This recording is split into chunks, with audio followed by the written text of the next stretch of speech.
Table Talk with me, CW, and Billy. So today our first topic is about, I guess we could say, black masculinity. So there was this photo that came out in Vanity Fair with the director of Creed, Ryan, and Michael B. Jordan. And on the photo, you okay? On the photo, Michael B. Jordan had his hand on the back of Ryan's head.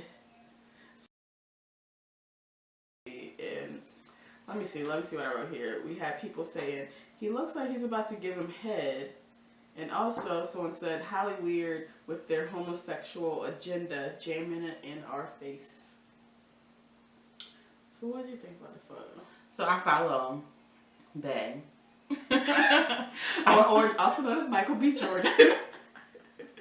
I follow Michael B. Jordan on Instagram, and so I saw the picture. But when I saw it, I didn't really think much of it.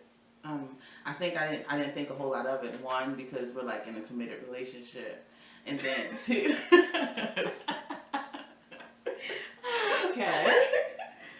But I mean, I just really I didn't read into it that way. It was just two men taking a picture together. I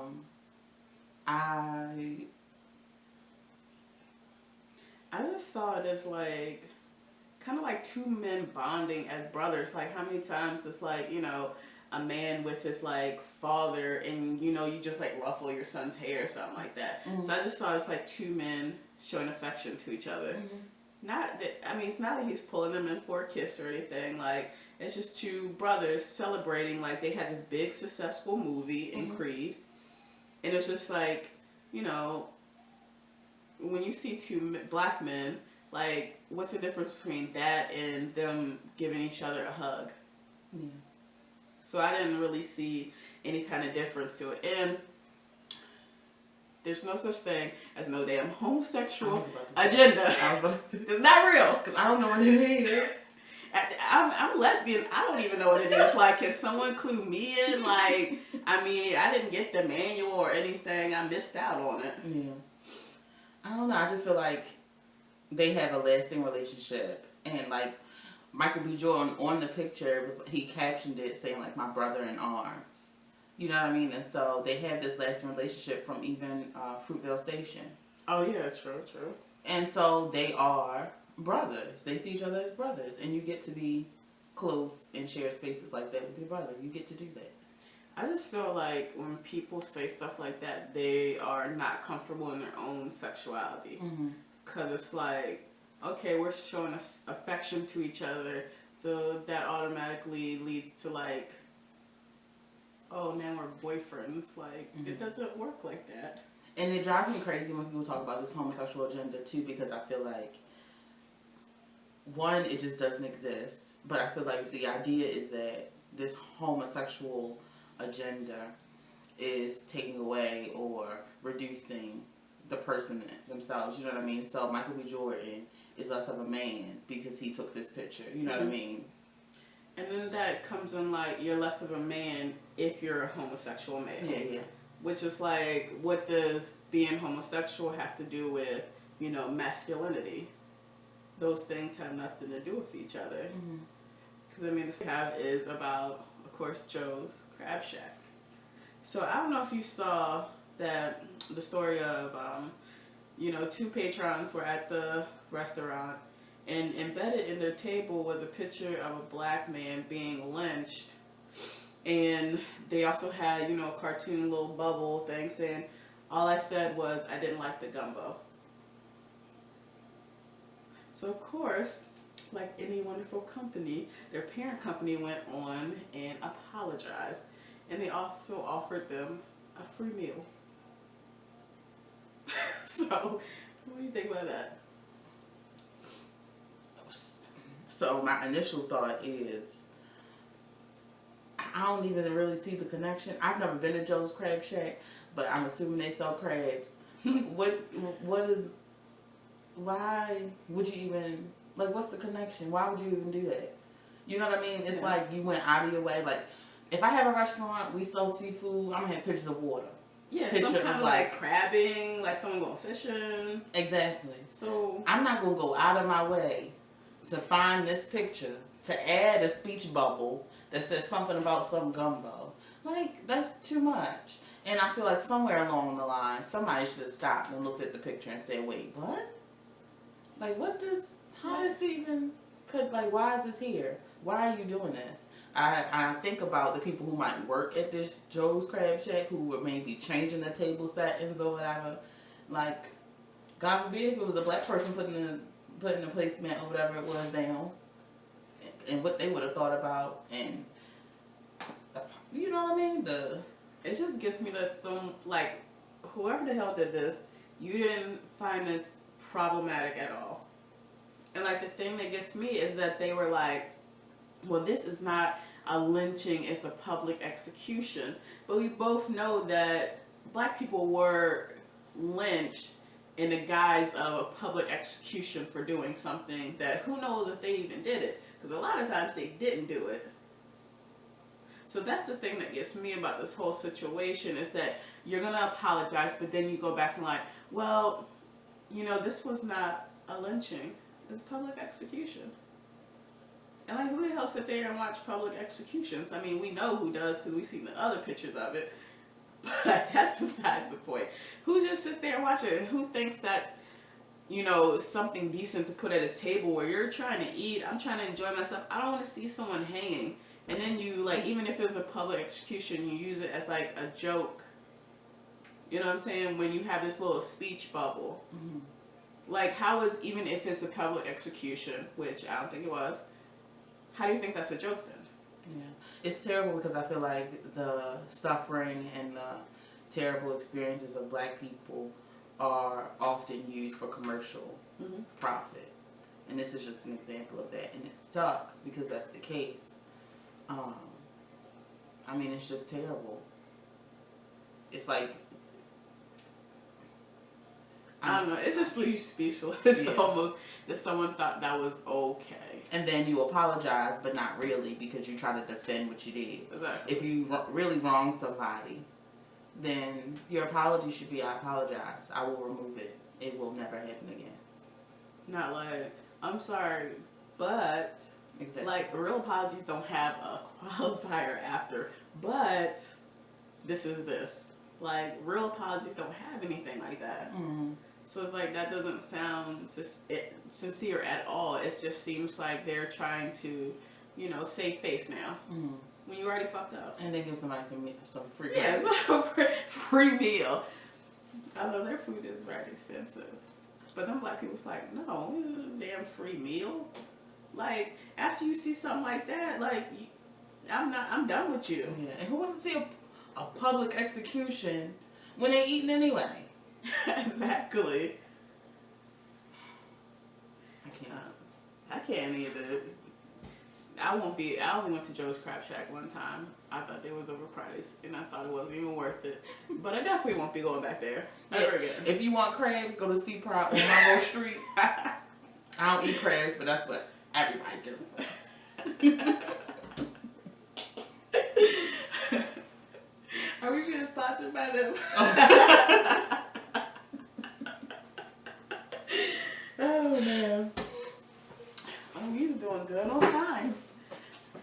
I think this has been like 10 minutes. Mm-hmm. Oh, sorry if the table got flipped over.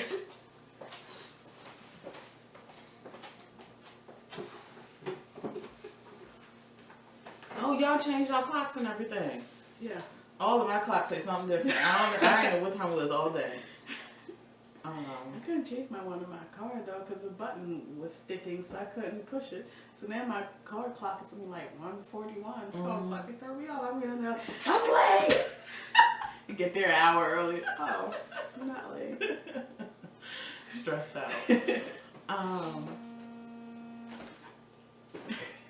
Okay, so this past week in Chicago, Donald Trump had a rally. And guess what happened? To no surprise, of course. There were protesters, people of color, and of course, the white people got violent again. Like, there's this clip of one of the protesters, a black guy, getting elbowed, like, in the face by, like, some white dude at the rally. Mm-hmm. Like, I just feel like these rallies are crazy. You know, people are, I feel like black people are so scattered in terms of to vote, not to vote. You know, people say, well, our, you know, ancestors fought for our right to vote and all of this. And then some people say, you know, Democratic Party, Republican Party, or, you know, you're choosing the lesser of two evils. The system's not made for us. But I feel like, I don't know, like, this is, like, crazy. Donald Trump is crazy. Like, this is real life that Donald Trump is running for president. I can't believe it's real life, though. I, like, 2016, it is 2016, right? Mm-hmm. I don't know why I was feeling like 2017, like, I'm just trying to figure out, but whatever. I just can't believe in 2016 this is real life, where you have someone to sing all of this hateful stuff, and people are just like, yeah, yes. Like, he doesn't even say anything, though, except, I'm going to make America great. And when I think about someone that's white saying, I want to make America great, that makes me think of, like, you want America great for, I don't know, like, in the past, like, pre-1950s, where it's like, we're segregated. And one thing that gets me, he's always like, Obama divided America. And I'm just like, when was America not divided? Because I don't remember a time reading history books when it was not divided. Like, we could say, like, we're all together, but if we were all together and that was the truth, it wouldn't be so easy for someone like Donald Trump to come about and people are, like, actually cheering the hateful shit he says. Yeah, it's crazy because whenever I hear anything about Donald, when we were, like, at Towson, and, like, living in the dorms and stuff, on the weekends, Thursday to Sunday, whatever, whenever I heard a white man go, woo! I was like, oh shit, I'm going in my room. Every time Donald Trump talk, in my mind, I hear, woo! And I'd be like, oh, hell no, where I'm gonna go? And so, like, people are joking, talking about, like, they're going to Canada, or they're going to bleach their skin, or they're going to Africa, all these things. And I just really feel like it's a possibility that he may win. And so I'm thinking about the people who maybe choose not to vote, or, you know, with good reason, don't trust the political system. And I'm worrying about, like, I mean, I'm from America. I've lived in America all of my life. I ain't got nowhere else to go, really. And so what the hell am I going to do if he becomes president of the United States? Because he is, like overtly racist and violent and just, like, reeks of, like, slave master. And it's a dangerous space. And I always think about that at these rallies, because I always feel like it's a black or brown person, a woman, somebody being wronged at these rallies by him and his supporters, and I just feel like it's not a safe space. And so to the protesters, I feel like people should keep protesting, but I think that protesters should have, like, a clear and cut plan of how they will respond to make sure that nobody is by themselves in a really, really dangerous space. Like, I'm thinking about the black woman a few weeks ago. Yeah, by herself, like, that could have been way worse than what it was. Yeah, and how somebody should have, you know, there's either a group of women or a group of women and men, she should have been with someone. Like, I just feel like it's dangerous for you to be in a space like that by yourself, protesting. Her efforts are awesome and amazing, but I was concerned watching it because I was like, oh shit, what are they going to do? Because it's like, and even with the stuff being, like, you know, recorded, like, that makes no difference whatsoever. At all. Because we know that, okay, the people are going to get fired from their job, maybe. Because I know, you know, the one guy that, you know, we used to go to Towson with, I'm not even going to make him famous by saying his name, got fired from his job in, I think, Indiana or something like that. But it's like, what is that really going to do just because he gets fired from his job? Because there'll be someone else that'll hire him. He's going to still go to whatever Trump rally.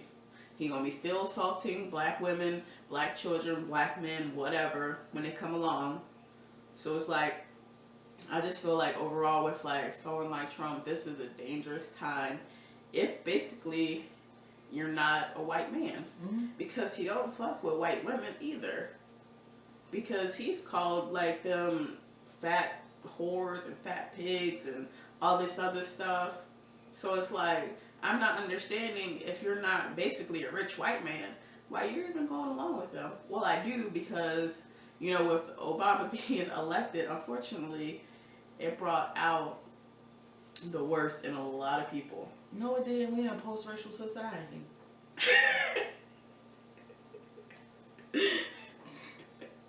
Isn't that what they say? The blood. Yeah, post-racial, my ass. I love when people say that though. I don't. We're in like a post-racial society. There is no more racism. How do you explain that then? Mm-hmm.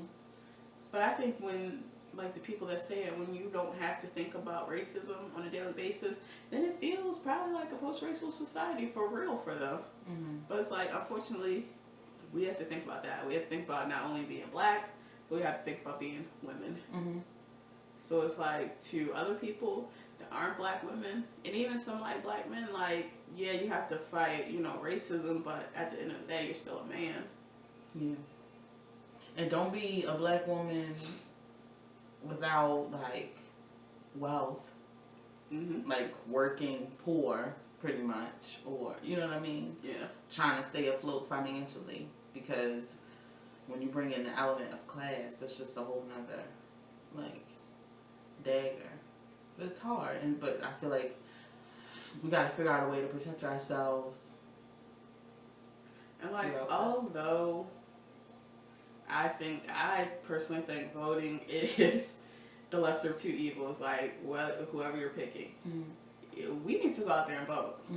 Because I mean, it's cliche, but I honestly do believe like all of our ancestors, they did all this stuff so we can vote.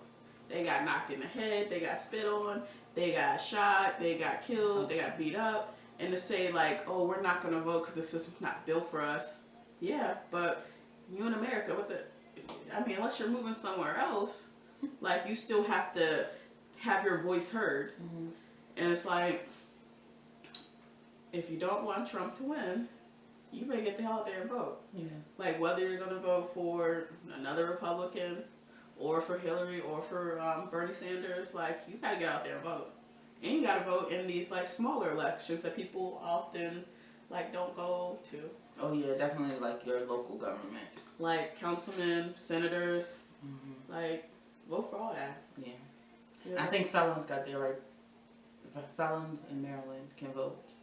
I'm pretty sure. So before they couldn't. If you know a felon like that's not registered to vote, take their ass out there to vote. Get them that little paper application, something. Because like we're in a time that it's imperative that we exercise our right.